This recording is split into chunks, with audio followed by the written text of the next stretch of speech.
Hello everybody and welcome to this video where I'm going to analyse the poem London by William Blake. Everything that I go through in this video can be found in my guide to My Last Duchess and other poems, available for £3.99 at mrbrough.com, so why not pick up a copy and then you won't have to write all of this down as you're watching the video.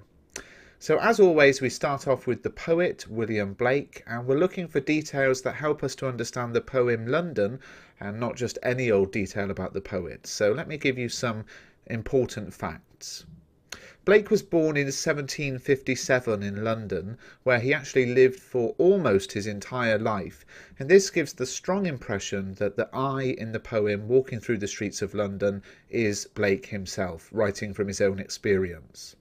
He was a poet, a painter and a printmaker. He had an interesting relationship with religion. He respected the Bible, he thought of himself as a Christian, he believed in Jesus and God, but he disliked organised religion such as the Church of England. In 1800 he moved from London to the village of Felpham, but he returned in 1804, where he then carried on living in London until his death in 1827. He often wrote about rebelling against the misuse of power and class, and that's obviously something that is really important in this poem in terms of the cluster of poetry you're studying. A little bit about the publishing context. London comes from Blake's collection Songs of Experience, 1794. Now this collection was a companion piece to the earlier Songs of Innocence in 1789, but as soon as Songs of Experience was published, the two were always published together, as you see on the screen here, in one volume, and the two are supposed to be seen as a sort of companion piece to each other. Songs of Innocence focuses on simple moral lessons for children to learn, with poems often focusing on nature. But Songs of Experience focuses on a much harsher view of a world corrupted by humans. And in terms of the power and conflict cluster, London, coming from Songs of Experience, can be seen as a critique of human power, exposing the distance between those in power and those who are suffering. And the suffering is inescapable because of the misuse of power by those in control. So that's the kind of angle this poem takes in terms of the context of the cluster it comes from.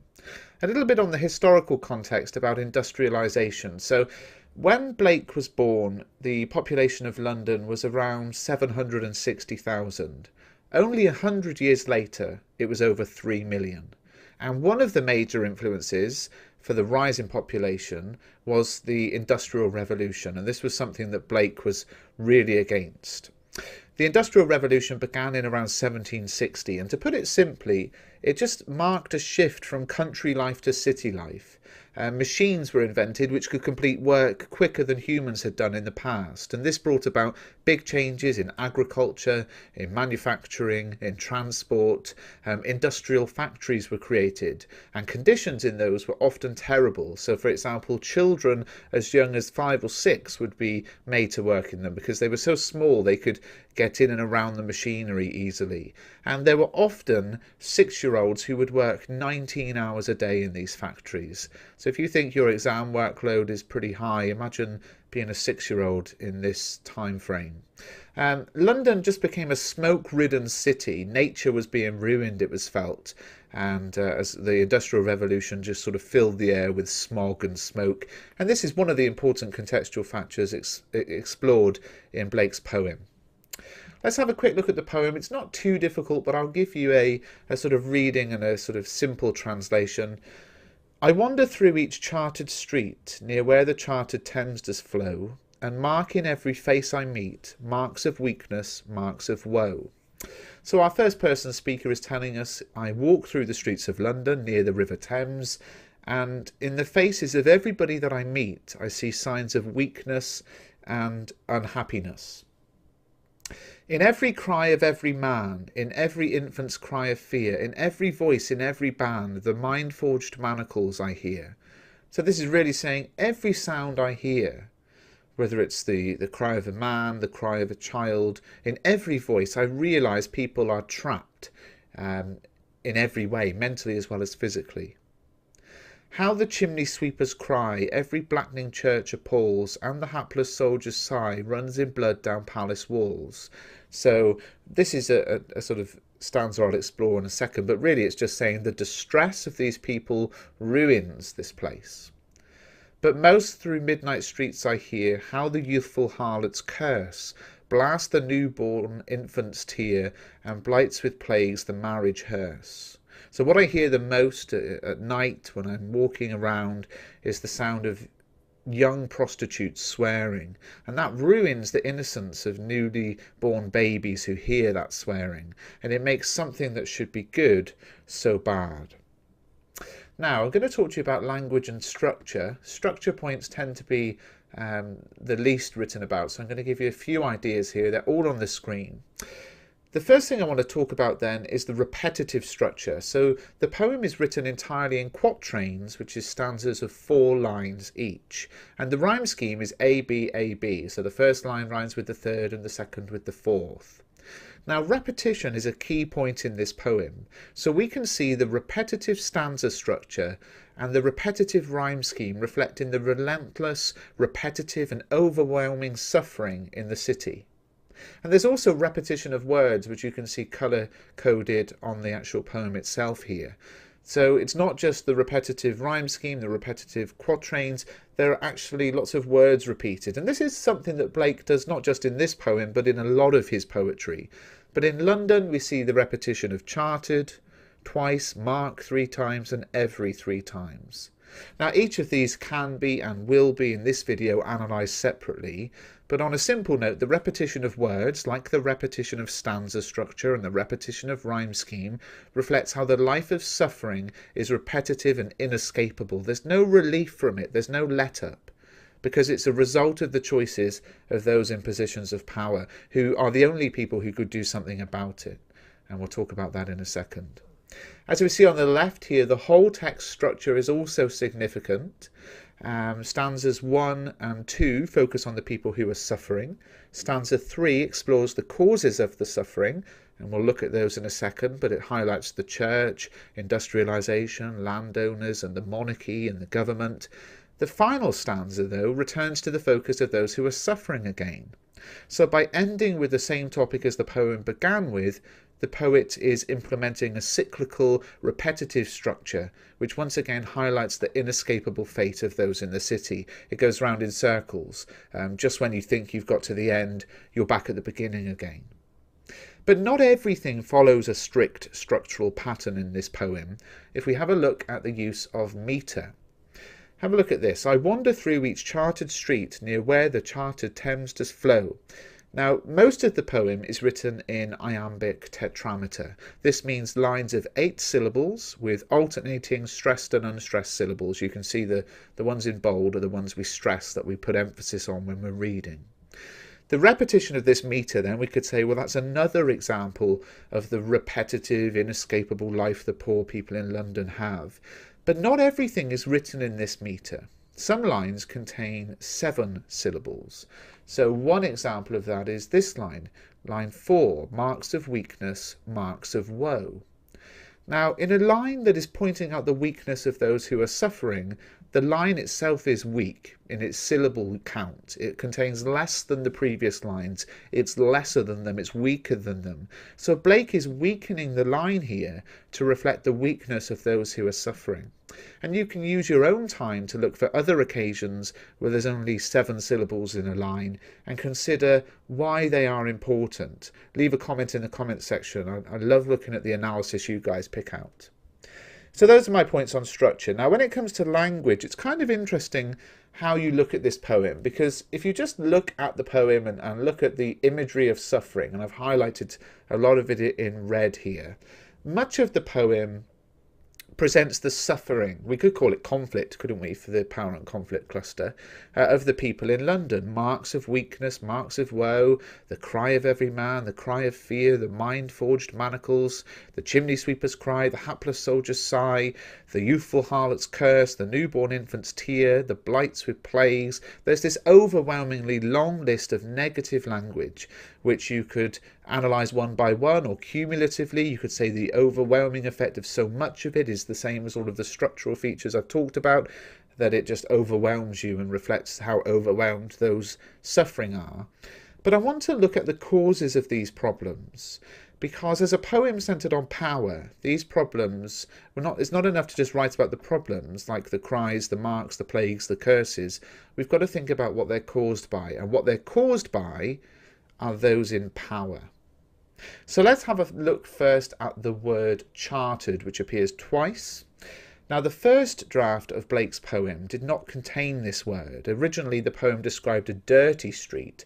It was changed to chartered. So the fact that, it was changed from a different word, and the fact that it's repeated twice in the first two lines, means we really need to think carefully about it. Unfortunately, it's a word that we perhaps don't have a lot of sort of understanding of today. So a little bit of context: between 1760 and 1820, a lot of the land of England, around 6 million acres, was taken into private ownership. Land that was at one point seen as public land was given ownership, and a charter was a document issued by a government or political official that granted certain rights or privileges. The documents that stated who owned what in this case. Now, the creation and management of those charters made profit for bankers and merchants. It made a lot of people rich. And it also was something that wound people like Blake up. So much of his early poetry to do with nature. Suddenly the nature is owned. Somebody owns it and designates who can go in it and all of that kind of thing. It becomes a business, the sort of businessification, as a creator, a word there, of the natural world. So the first usage of chartered refers to the fact that the properties around the speaker are privately owned, and it's a criticism of that. But the repetition of chartered then talks about the chartered Thames, and we're talking here about the River Thames, and we're seeing an interesting image of the forcing of human power and control onto something natural, a river. There is, as we see in lots of poems in this cluster, a sort of contrast, a juxtaposition of the power of nature and the supposed power of man. Man would seek to charter, to control and organise everything, even something as uncontrollable and natural as the River Thames.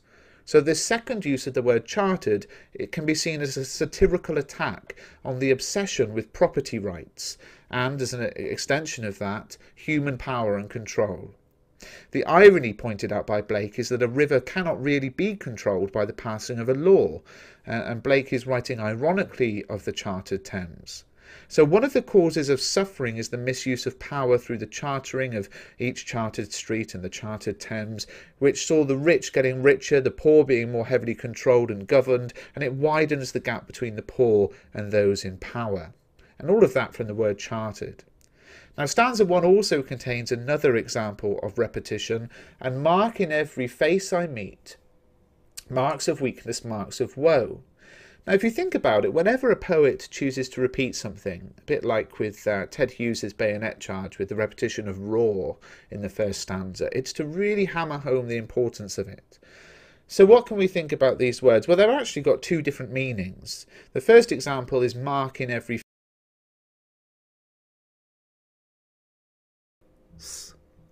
meaning notice every face, and then we move to marks of weakness, marks of woe, meaning signs of weakness, signs of woe. So the same word is used, but now with a different meaning. And why is that? Well, as I've already pointed out, the repetition highlights the inescapable, repetitive suffering of those in the poem. But the use of a word with changing meanings could also reflect the poet's frustration at the changing nature of London, again at the hands of those in power. Clearly, Blake did not agree with these changes. Shortly after this poem was published, he left London, albeit just for a few short years. Now, the repetition in stanza 2 of in every, so I want to think about how this is the greatest example of repetition, as in the most numerous example of repetition in the poem. In every, in every, in every. It builds up to the final line in the stanza, which is the mind-forged manacles I hear.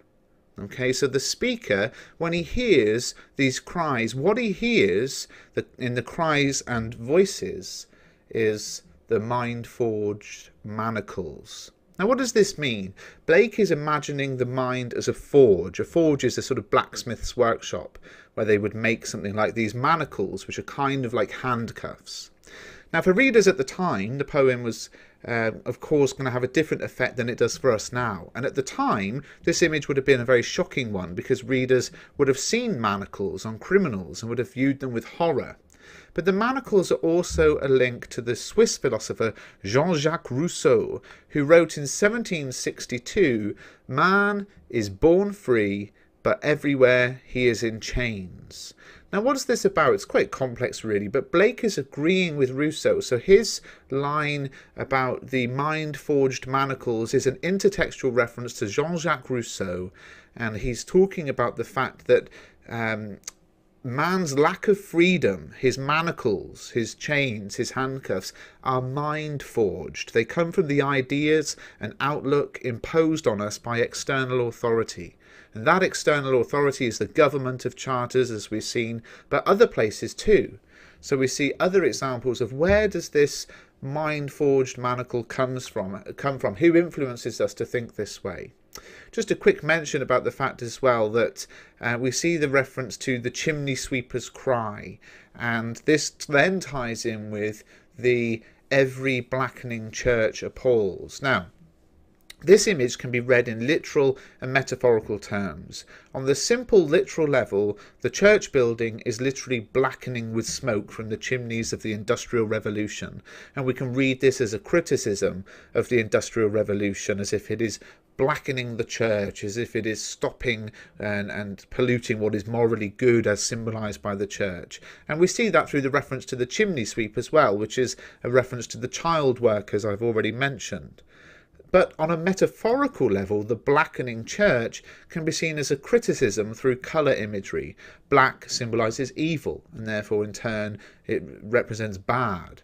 So the church as an organisation which should help the poor is blackened metaphorically with shame at its failure to give that help. Remember, Blake loved the Bible, Jesus and God, but he disliked the church. And the chimney sweeper's cry is appalling the church. It's shaming them because they should be helping those in need. There's a play on words with the use of appall here too, because appall means to go pale, as in to go pale with fear, but the churches are going black with smoke and soot. So there's a contradiction, a sort of juxtaposition of the two opposites together, showing how both shouldn't be able to exist together. If there's poverty in the world, the church is not doing its job properly. All of this suffering that the speaker sees in the streets of London, he feels is a sign that the church is not doing what it should be doing. But of course, so far the poet or the speaker has blamed the suffering on those in power in the church and the government, but there are other images as well. One of those to look at is the idea, I don't want that one, I want this one, of the hapless soldier's sigh runs in blood down palace walls. Now, to understand this image, we need to know a little bit about the French Revolution. The French Revolution was influenced by the Enlightenment, with its overthrow of the monarchy and striving for political freedom. A lot of people supported it. A lot of the poets you're studying in this cluster supported the French Revolution to begin with, but it devolved into bloodshed and chaos, bringing home the evil of mankind, and it lost the support there. And there was so much bloodshed that the hyperbolic phrase "blood was running down the walls" became popular at this time. And Blake is suggesting through the hapless soldier's sigh runs in blood down palace walls that the unhappiness of the British soldier could lead to a similar uprising if its causes continue to be ignored. And the reference to palace here shows us as well the idea that the monarchy is to blame as well. So what can we say about all this? The poor are suffering because of the abuse of power from the church, the monarchy, the government, rich landowners. But what is the result? Well, let's look at the final image of the poem. "And blights with plagues the marriage hearse." Here's an oxymoron. Two words together which seem to contradict each other. How can the happy image of marriage be linked to the image of death associated with a hearse? This overwhelmingly negative image suggests that what was so good, the London of old, that Blake clearly loved, is destined to be destroyed. It's a powerful ending to a challenging poem which criticises those in positions of power, be it the monarchy, the government, organised religion or landowners. The misuse of power by all of these groups leads to widespread suffering and despair. I hope you enjoyed this video, guys. Please do give it a thumbs up and subscribe to the channel.